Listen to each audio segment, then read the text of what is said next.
Good afternoon, everyone. Hope you all had a great weekend. I want to start by addressing the devastation from the tragic flash floods in Texas. Moments ago, the Department of Homeland Security provided an update that 91 innocent souls have now perished. Everyone here at the White House, including the President of the United States, is praying for the victims' families and friends during this unimaginable time. President Trump swiftly signed a major disaster declaration for Kerr County, Texas, to ensure our heroic first responders have every resource they need in the relief and recovery efforts. Secretary of Homeland Security Kristi Noem traveled to Texas over the weekend, and the entire Trump administration is working hand in glove with state and local officials to provide every assistance available. The situation on the ground remains dangerous, and there could be additional public safety threats with potential incoming heavy rain, so we encourage everyone in the area to remain vigilant, listen to all warnings, and respond accordingly. Unfortunately, in the wake of this once-in-a-generation natural disaster, we have seen many falsehoods pushed by Democrats such as Senator Chuck Schumer and some members of the media. Blaming President Trump for these floods is a depraved lie, and it serves no purpose during this time of national mourning. Here are the facts. In the lead up to this tragic natural disaster, the National Weather Service did its job. Despite unprecedented rainfall, the National Weather Service executed timely and precise forecasts and warnings. On July 3rd, the National Weather Service office in Austin, San Antonio, Texas, conducted forecast briefings for emergency management in the morning and issued a flood watch in the early afternoon. Flash flood warnings were also issued on the night of July 3rd and in the early morning of July 4th, giving preliminary lead times of more than 3 hours before flash flooding conditions occurred. And the National Weather Service office in New Braunfels, which delivers forecasts for Austin, San Antonio, and the surrounding areas, had extra staff on duty during the storms, despite claims of the contrary. So to any person who has deliberately lied about these facts surrounding this catastrophic event, you should be deeply ashamed. At this time, the administration's focus will be giving the victims and their communities the support they deserve during these recovery efforts in this tragic time. May God bless the great people of Texas, especially the parents who have lost their children. President Trump loves you. We are praying for you, and he will be traveling to see you later this week. Moving along to some further scheduling announcements. Tonight, President Trump will host the Prime Minister of Israel, Benjamin Netanyahu, for dinner, where they will discuss the positive developments taking place in the Middle East region. Tomorrow, the President will host his 6th cabinet meeting of his 2nd term. Many of you will be invited to cover that. And on Wednesday, the President will host leaders from 5 African nations for lunch in the state dining room. In other news, after the historic signing on the South Lawn of the White House on the 4th of July, President Trump's One Big Beautiful Bill is now the law of the land.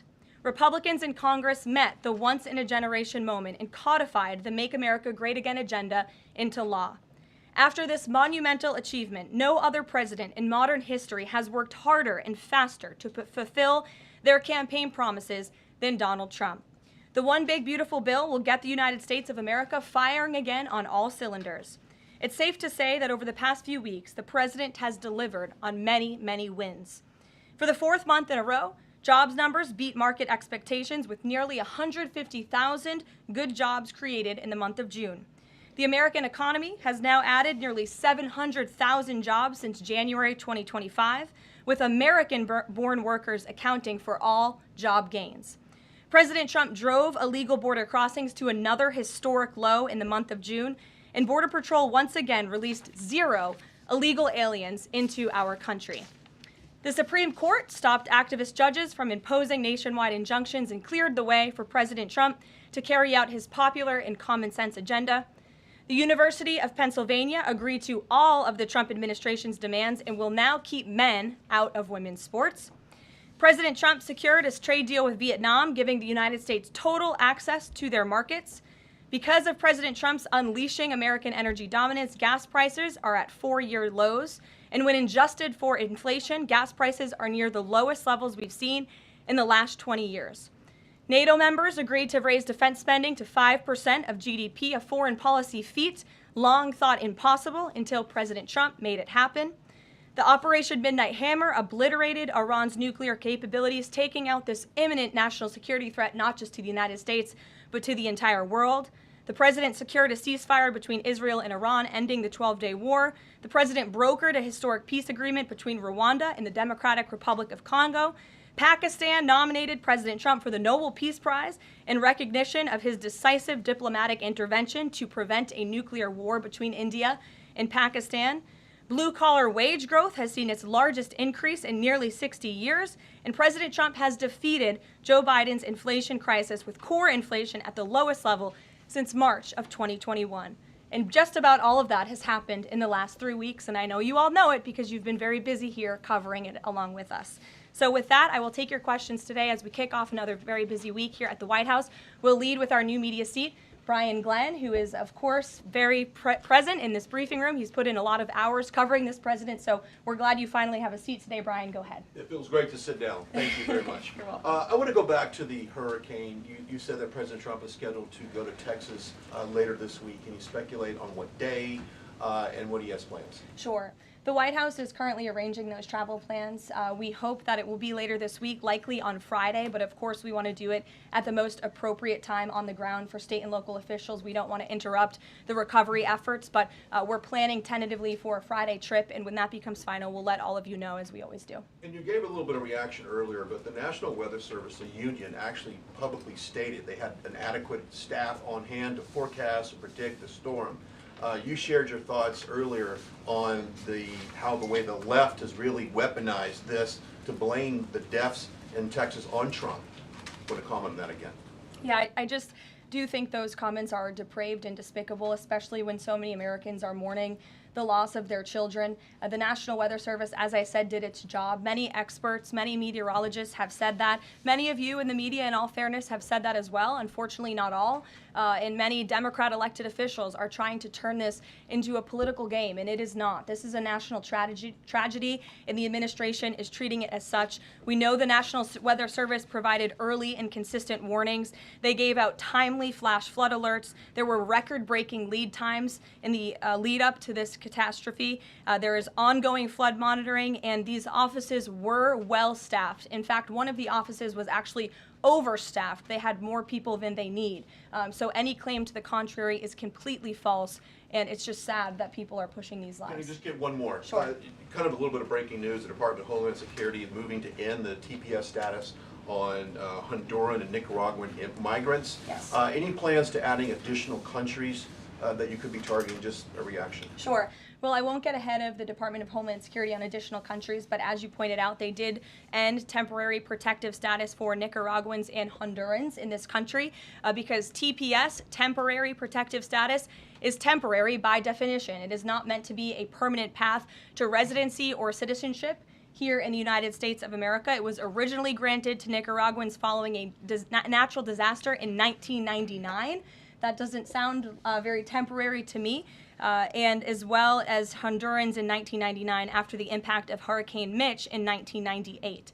And so this administration is doing what it promised to do. And if individuals from these countries want to come here, they have a legal pathway to do it, but temporary protective status was never meant to be permanent. The previous administration abused this status and this parole program, essentially treating it as such, and we're not going to tolerate that any further. Thank you, Brian. Megan. Secretary Bessent said yesterday that countries will boomerang back to the April 2nd tariff level starting August 1st. Why did the president decide to have those tariffs not take effect Wednesday as originally scheduled? And then I was also wondering if you could share, obviously we saw the letters the president sent out on Japan and South Korea, but if any other major U.S. trading partners are getting letters today. Sure, yes, I can confirm. In fact, I have those letters. If you could get me the folder with the letters in them, Liz, they're right in the previous office. I have the signed letters that went out to both South Korea and Japan today, and there will be approximately 12 other countries that will receive notifications and letters directly from the President of the United States. And weeks ago, I stood at this podium and I told all of you that the President was going to create tailor-made trade plans for each and every country on this planet.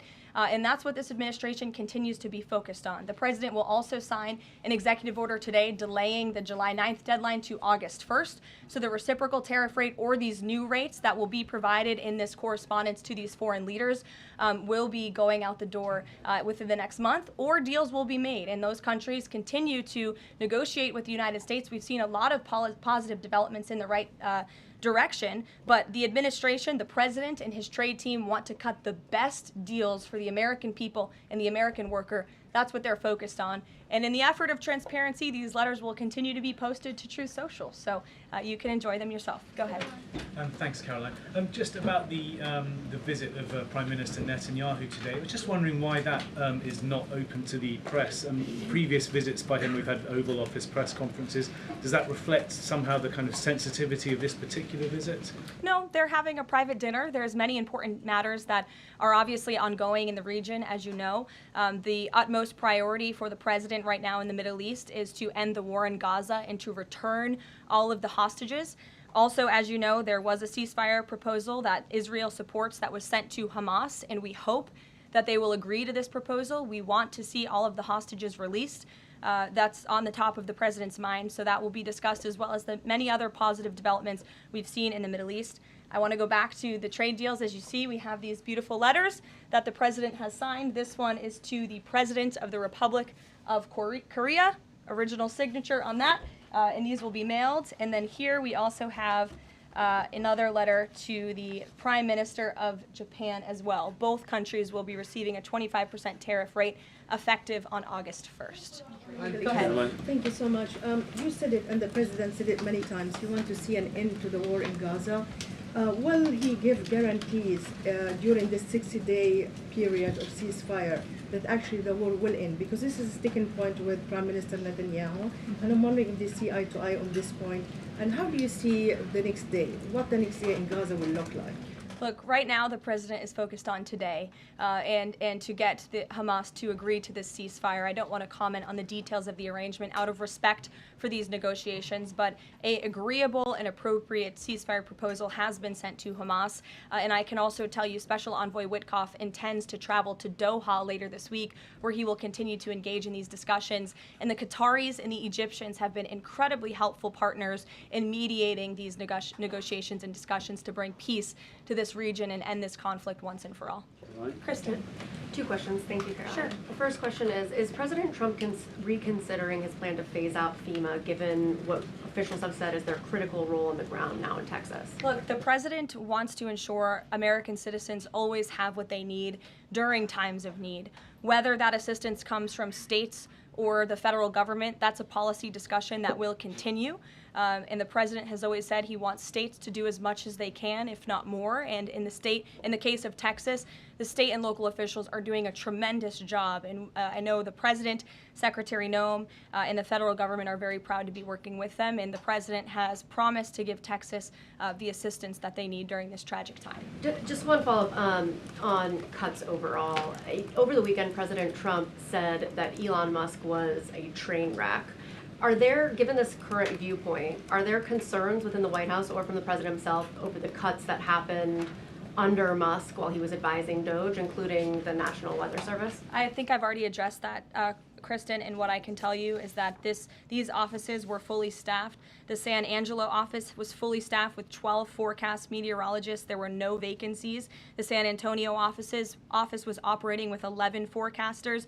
And as Brian said, the union themselves said that there was adequate staffing. So I think those words speak for themselves, and the numbers speak for themselves. This was a once-in-a-century flash flood, a tragic natural disaster, and the administration is doing all that we can on the ground to help these families during this time of need. Jeff. Thanks very much, Caroline. Just following up on Kristen's question, is it still the president's plan to phase FEMA out by the end of this year? I just answered Kristen's question for you. One more, hold on, Caroline. one more. Sure, I'll give it to you. Go ahead. The follow-up on trade as well. 12 more letters coming, you said. Can you give us a sense of which countries those are? I'll let the president reveal those in very due time. Keep your eyes on Truth Social. Michael in the back. Thank you, Caroline. An armed shooter today was shot in McAllen, Texas, after opening fire on Border Patrol agents.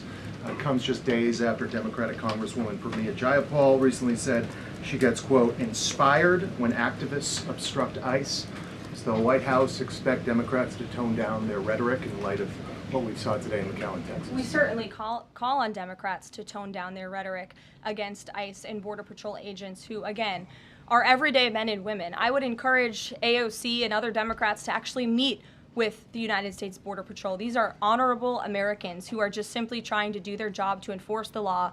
They go home to their families every night just like we all do, and they deserve respect and dignity for trying to enforce our nation's immigration laws and to remove public safety threats from our communities. The White House is aware of the shooting that took place today in Texas, and we are working with the appropriate federal agencies to get to the bottom of what happened. Caroline, the DOJ and FBI have now concluded there was no Jeffrey Epstein client list. What do you tell MAGA supporters who say they want anyone involved in Jeffrey Epstein's alleged crimes to be held accountable? This administration wants anyone who has ever committed a crime to be held accountable, and I would argue this administration has done more to lock up bad guys than certainly the previous administration. And the Trump administration is committed to truth and to transparency. That's why the Attorney General and the FBI Director pledged at the President's direction to do an exhaustive review of all of the files related to Jeffrey Epstein's crimes and his death. And they put out a memo in conclusion of that review. There was material they did not release because, frankly, it was incredibly graphic and it contained child pornography, which is not something that's appropriate for public consumption. But they committed to an exhaustive investigation. That's what they did, and they provided the results of that. That's transparency. Follow up on that, Sure. Caroline. Okay, so the FBI looks at the circumstances surrounding the death of Jeffrey Epstein. According to the report, this systematic review revealed no incriminating client list.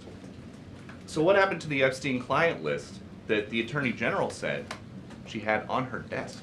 Well, I think if you go back and look at what the Attorney General said in that interview, which was on your network, on Fox News. Got the quote. Go ahead. John Roberts said, DOJ may be releasing the list of Jeffrey Epstein's clients. Will that really happen? And she said, it's sitting on my desk right now to review. Yes, she was What? saying the entirety of all of the paperwork, all of the paper in relation to Jeffrey Epstein's crimes. That's what the Attorney General was referring to, and I'll let her speak for that. But again, when it comes to the FBI and the Department of Justice, they are more than committed to ensuring that bad people are put behind bars.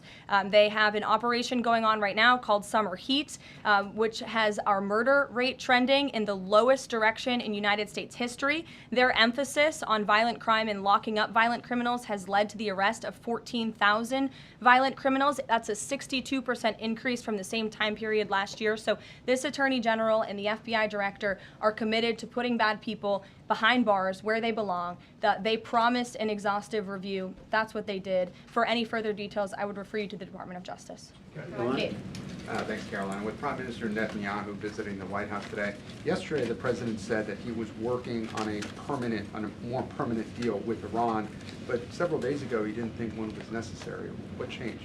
Well, when you asked me about this, or when you all asked me about this several weeks ago, I said the president thought maybe an Iran deal was not necessary, but of course the president is always interested in peace and diplomacy. That remains true, and the administration continues to be in contact, both directly and indirectly, with the Iranians on a deal. And then on tariffs, you're now delaying the deadline from July 9th to August 1st. Is that an acknowledgement that perhaps the administration found it more difficult to negotiate these trade deals, or whatever happened to 90 deals in 90 days? No, it's an acknowledgement that this administration is doing what's best for the American worker, and we want the best deals possible for our workers, for our manufacturing base, for our middle class, and they are doing this deliberately and appropriately on behalf of our country's interests. Josh. A couple more on the tariffs. You said about 12 more letters. There were about 55 or so countries, including the EU as a bloc, that were facing this tariff increase. All of those, to understand you correctly, are now deferred to August 1st, right? Correct. And on the 12, what happens with the remaining, whatever it would be, 40 something? So just 12 today. There will be additional letters in the coming days. So all of them are going to get a letter at some point? Correct. Okay, and can you tell me why he decided to start with South Korea and Japan? Are they annoying him? It's the president's prerogative, and those are the countries he chose. And on the sectoral tariffs, it's our understanding that these continue to be a separate track. We're still waiting on a bunch of those. That's right. Is there any timing update on when he's going to move on, for instance, semiconductor tariffs and other things that are still in the hopper? I don't have a timing update, but for where they are in the process, I would defer you to the Department of Commerce. Should we expect deals finally as well? He announced his Vietnam deal. Are you close on any other countries? The president and the administration, yes, we are close. But again, the president wants to ensure these are the best deals possible. And I would add just one more thing on trade and tariffs to wrap it up. look at the extensive work this president has put into cutting these good deals and doing what's right for the American worker. He is literally looking at the map and looking at every country on the planet and seeing where they are ripping off the American people, seeing where they have hollowed out our industrial base, seeing where our jobs have gone to other countries overseas because of their tariff policies, and he's trying to correct that. So this is decades of bad trade policy that has led to a deficit that is ravaging our country, that is ravaging our middle class, and the president is taking a very deliberate approach to correcting this wrong of many decades, of many past presidents. And so I think he should be commended for the time and the effort that he is putting into this. And the fact that he has announced a framework with China, a trade deal with the United Kingdom, a trade deal with Vietnam, and many others to come in just a matter of 6 months is truly historic, and it's a testament to this president and his trade team who are working around the clock to get this done. Sure, go ahead. Thank you so much, Caroline. Two questions on Iran. What's the permanent deal with Iran looks like for the president, and what issues related to Iran should it cover? And secondly, has the president seen the interview with Iranian president, which he says that the United States president, Mr. Trump, is capable enough to guide the regions toward a peace and a brighter future, and put Israel in its place, or it gets more into conflict? Has the president seen these comments, and what's his reaction to these comments? I'm not sure if he's seen those comments, but certainly I think it's true that the president is the right man for the job to move the direction, this region into the direction of peace and stability for the future. That's what he and his national security team are working on every day, and we've already seen historic achievements in that direction. Go ahead. In the back. Kelly, go ahead. Okay, great. Thank Sure. you. And then in front of you. Okay, a couple questions for you. First, Y'all need name tag signs. First question on the flooding in Texas. I know there has been some concern about the timing of the alerts, knowing that they did go out, but the warnings coming out in the wee hours, so while many people were likely sleeping. Can you share just details what you know about why those warnings were sent while people were likely sleeping, and then what the administration is doing to ensure that these alerts come out sooner?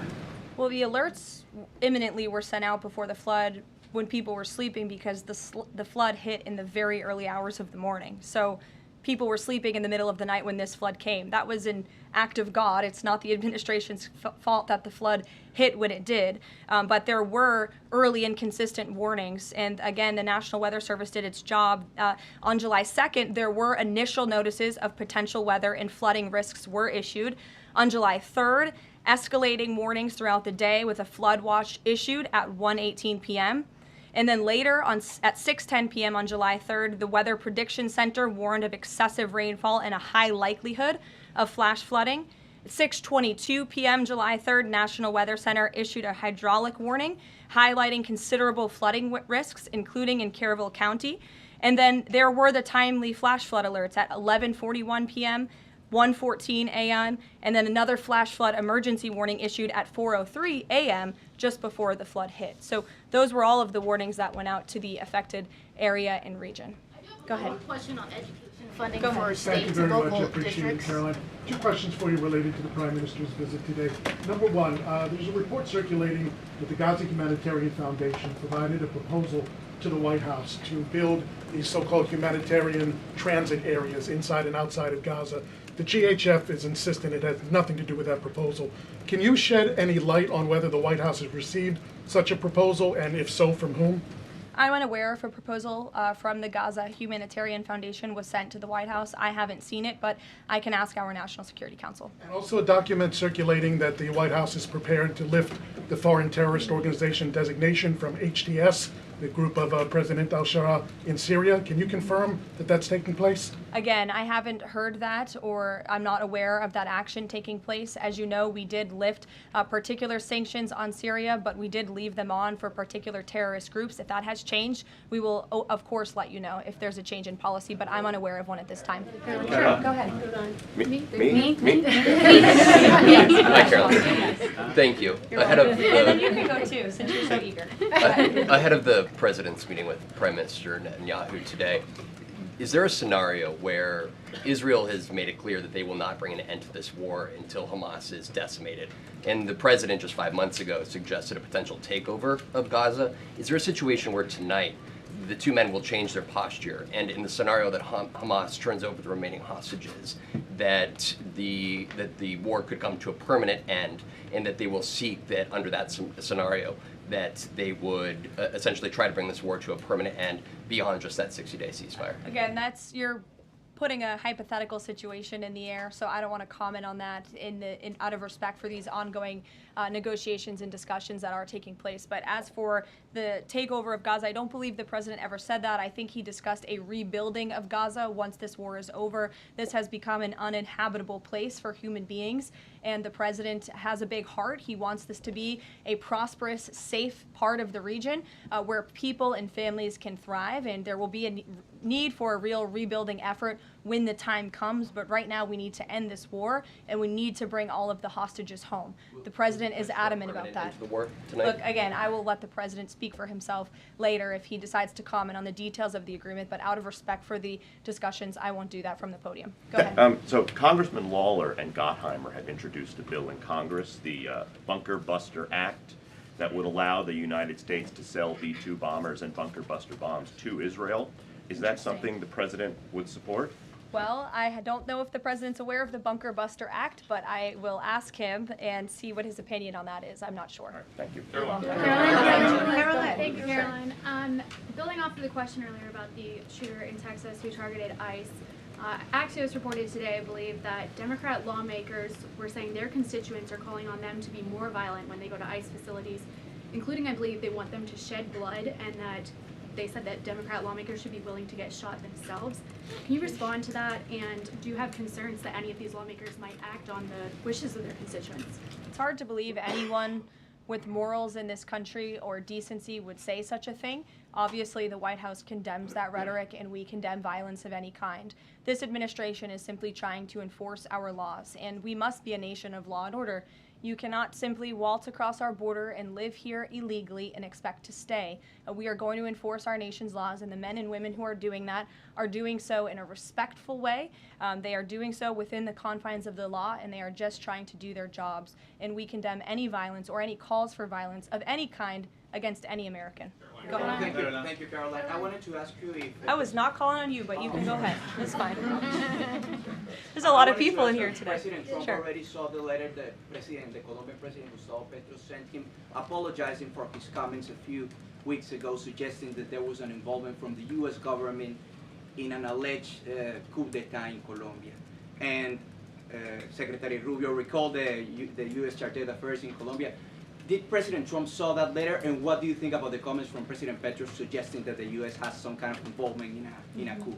I'm not sure if the president has seen that letter, but I can check with him in the National Security Council. We will get you a response if you follow up with my team. We will find out for you. Caroline? Sure, go ahead.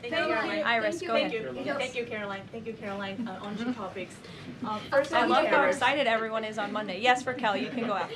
On two topics. First, tariffs. The president announced last night that any countries aligning themselves with the anti-American policies of BRICS will be charged with an additional 10% tariff. Can you tell us more details on that? What specific policies is the president talking about here? What policies should countries stay away from to avoid being subject to additional tariffs? Sure. Well, the president feels, generally speaking, that BRICS is seeking to undermine the interests of the United States. It's the president's utmost responsibility to put the interests of the United States first. That's how he views his job as president. So he's going to ensure that America is fairly treated on the world stage, and he'll take any action necessary to prevent countries from taking advantage of the United States and our people.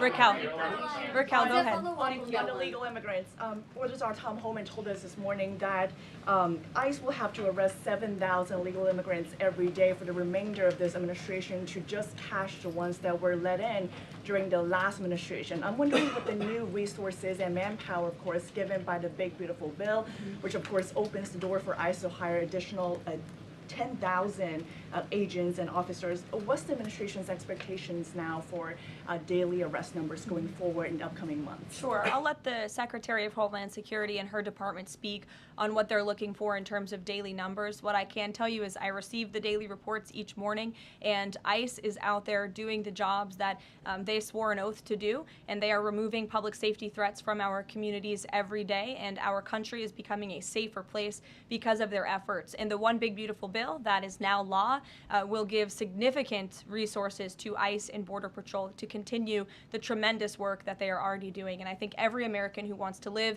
in a safe neighborhood should be grateful for their efforts. Thank you, Karoline, so Ra- much. Raquel, and then I can go to you. So much. And then you, follow-up Dr. Harper. Thank you, Caroline. It's a follow-up on the BRICS question. So does President Trump believe that the BRICS are getting stronger or trying to isolate the United States? And how close is he monitoring this summit that is taking place in Brazil right now? He's closely monitoring it, which is why he put out a statement himself. He does not perceive these countries as growing stronger. He just perceives them as trying to undermine the United States' interests, and that's not okay with him, no matter how strong or weak a country may be. Go ahead. Yes, go ahead. Yes. As promised, yes, go ahead. Thank you. Does Trump have a vision for post-war Gaza? You mentioned, he's talking about now the ceasefire, but does he support permanent or temporary Israeli presence in the Gaza Strip? Does he continue to see a continued role for the Gaza Humanitarian Foundation to continue to operate in the Gaza Strip? Well, as you know, because we've talked about it before, the president has directed aid to be moved into the region, and that has been taking place. You've actually seen people in the Gaza Strip yelling out, "Thank you, Trump," for the aid and for the meals that they have received, because the previous administration never did that for some reason. But this president, again, wants to see peace and stability in the region. So as I outlined previously, he views this part of the region as having a real chance at being peaceful and prosperous. But again, we need to end this war. We need to get all the hostages home, and Hamas needs to accept this proposal in order to do that. Dr. Harper, go ahead. I'm Dr. Anthony Harper with the Intermountain Christian Youth. Thank you for taking my questions. Given the nature of the Palestinian Authority, with their pay to slay, teaching Jew hatred to children, corrupt leaders, and no elections for 19 years, who does President Trump support to govern Area A and Area B to prevent Hamas from ruling? And what is President Trump's position on Israeli sovereignty? Sure. Well, the president believes Israel, of course, has a right to defend itself. As for the first part of your question, you're getting ahead, Dr. Harper. As I told you, the president wants Hamas to accept this proposal right now. He wants to see peace in this region, and he's committed to doing that. Sean. Hey, Caroline, can you just please walk us through the decision to halt the supply of weapons to Ukraine at a time when Russia is really hitting Ukrainian cities and civilians? Was that the president who decided that, or did the Pentagon do it without his approval? No, neither of those things are true. I'm happy to walk you through it. This was a standard review by the Pentagon of all weapons and all aid and all support that the United States is providing all countries and all regions around the world, not just Ukraine. When the Secretary of Defense took office, he directed the Pentagon to conduct this review to ensure that everything that's going out the door aligns with America's interests. So it's a pause to review to ensure that everything the Pentagon is pushing out there is in the best interest of our military and our men and women in uniform. Fran. Two questions on Israel. You suggested that Hamas is the impediment currently to a ceasefire. So if not a ceasefire deal, then what does the president hope to achieve with tonight's dinner with the prime minister? Again, you guys are getting around to a lot of hypotheticals. I don't want to get ahead of the president, but there are many other issues to discuss with Prime Minister Netanyahu tonight related to the region and just the entire world. So this will be a dinner to talk about Operation Midnight Hammer, which was incredibly successful, to talk about peace in Gaza and ending that conflict, as well as many other topics of discussion in relation to Israel and the United States. Sure, go ahead. Thank you, Caroline. Given the fact, this is on the trade letters, given the fact that the president put into effect the tariffs on April 2nd and then put the pause into place, is the president at all concerned that these countries that are receiving the letters won't take them seriously because the deadline seems to have shifted already and may shift again? They will take the letters seriously because they have taken the president seriously, and that's why the president's phone, I can tell you, rings off the hook from world leaders all the time who are begging him to come to a deal. And this administration is working hard to ensure those deals are in the best interest of the American people. And this delay, again, is in the best interest of the American people. And you all will continue to see these letters released on the president's Truth Social, and we will see you all later. Thank you, guys.